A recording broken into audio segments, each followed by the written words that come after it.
Rwan, mae yna gwmni o'r enw Miller Construction. Cwmni o'r Alban ydyn nhw. Don't start. Dwi'n esbonio. Just tidying a bit. Iawn. Ac mae'r cwmni adeiladu ydyn nhw. Ac maen nhw'n adeiladu Pontio, Canolfan, Chelfyddydol, new art centre being built in Bangor. A dwi wedi bod draw I ddysgu Cymraeg i'r rhai o'r criw. A dyna beth oedd her ddiddorol. Gwyliwch hwn tra da ni yn creu. Go! Right. Ychydig blynyddoedd yn ôl, dyma lle roedd Theatr Gwynedd ac Undeb Myfyrwyr Bangor, the Students' Union. Ond rwan mae o'n safle adeiladu, building site, ar gyfer Canolfan y Chelfyddydol, art centre o'r enw Pontio. Dyma Sean Thomas, rheolwr y prosiect, the project manager. The university have basically placed the contract with Miller Construction to deliver this iconic building. Now I'm the leader of the construction team, being the project manager. Based on site here, we're part of the Considerate Constructor scheme. We have obligations then to try and minimise the impact while we're building, but also engage with the local community, and doing that is through the Welsh language. Dwi'n lleoli yn Manchester, felly I ni dod I Bangor, da ni isio integreiddio efo'r locals yma. Yeah! After 3, 1, 2, 3. Yes!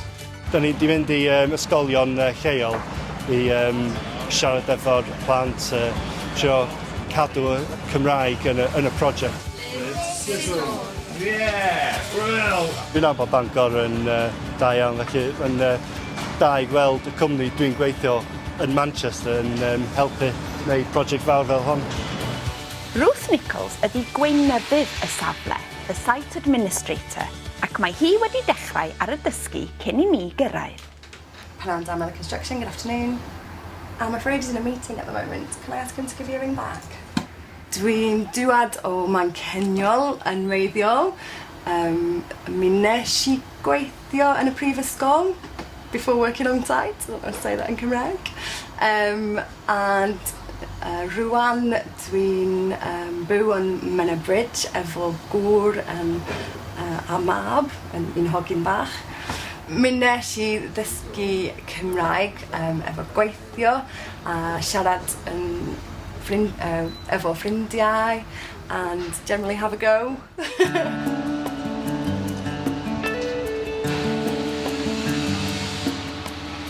Some of the guys have looked into the likes of the evening classes up at the university, and there are classes that run on a Monday evening. Some of the guys then have something as basic as going down the pub and having a pint and learning that way.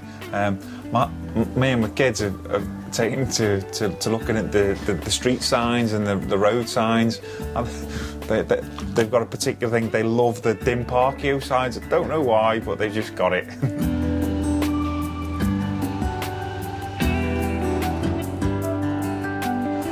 When we received the bid from Bangor University, we put in a submission that was bilingual.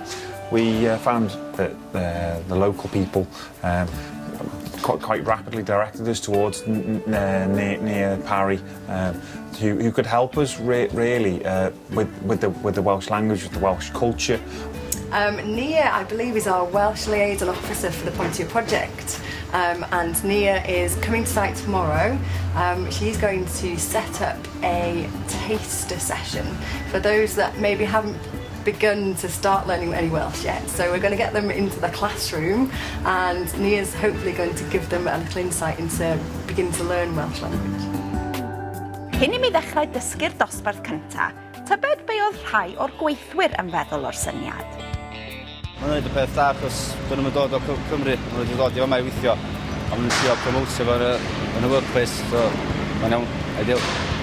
Dod na po tri boi efo nhw, maen nhw'n dysgu Cymraeg efo nhw, a nhw'n geiriau, so maen nhw'n dysgu nhw geiriau gwirion efo nhw. Dwi wedi dysgu fo'n yr ysgol STP1, ond dwi'n heri anaf o'r hogia, dwi'n siarad well Cymraeg yna, maen nhw'n siarad Saesneg. Well, I know an awful lot of the Welsh-speaking guys, but to pick it up, they talk that quick, and it's that hard to learn, you know what I mean? I have picked up a couple of wee bits and pieces when they're talking about football or something like that. We're all sort of coming in and saying, bore da, sut ydych chi, how are you today, fendigedig, so on and so forth. I think it's just a language that, you know, if you can learn any language, it's a benefit, and it's just to keep the language alive, really, and going.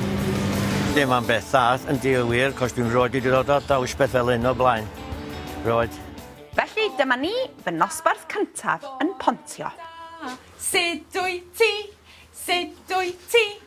Da iawn. You with me, Matty? You're loving this, aren't you? You're loving it. You do this in Manchester on a Saturday night. You could do, look. No. Okay? Stay with me. Big fish, little fish, cardboard box. Shopping trolley. Shopping trolley. Should we do that? Bore da. Sut wyt ti? Big fish, little fish, cardboard box. Shopping trolley. Shopping trolley. Okay, let's do that. Let's do that. Bore da. Sut wyt ti? Sut wyt ti? Da iawn, diolch. Da iawn, diolch. Sut wyt ti? Sut wyt ti? Da iawn. Da ni'n mynd i rapio yr wyddor, iawn. Abercyp. Abercyp. Chdydd. Chdydd. Ewf. Ewf. Gymha. Gymha. Ijawl. Ijawl. Opus. Opus. Rhys. Rhys. Tyffi. Tyffi. I've written a song for you. Adeiladu Pontio, 1, 2, 3. To ar ei ben a dyna ni. Sbecio mewn trwy ffenest, beth welwch chi? Pobl yn perfformio. So I guess the message is don't be afraid of it. Once you know your alphabet, you can read any letters, and you've got guys, girls who speak Welsh on site, you know, have a go with them. It's just about kind of going, okay, even if it's just bore da or sut wyt ti or, you know, Adeiladu'r Pontio, paned o goffi or Adeiladu'r Pontio 1, 2, 3 or whatever, that it goes a long way. And the same when you go into Bangor to buy your lunch or whatever, you know, it's like diolch, thank you, or bore da or sut wyt ti. If they answer in Welsh, just keep smiling. You'll get away with it.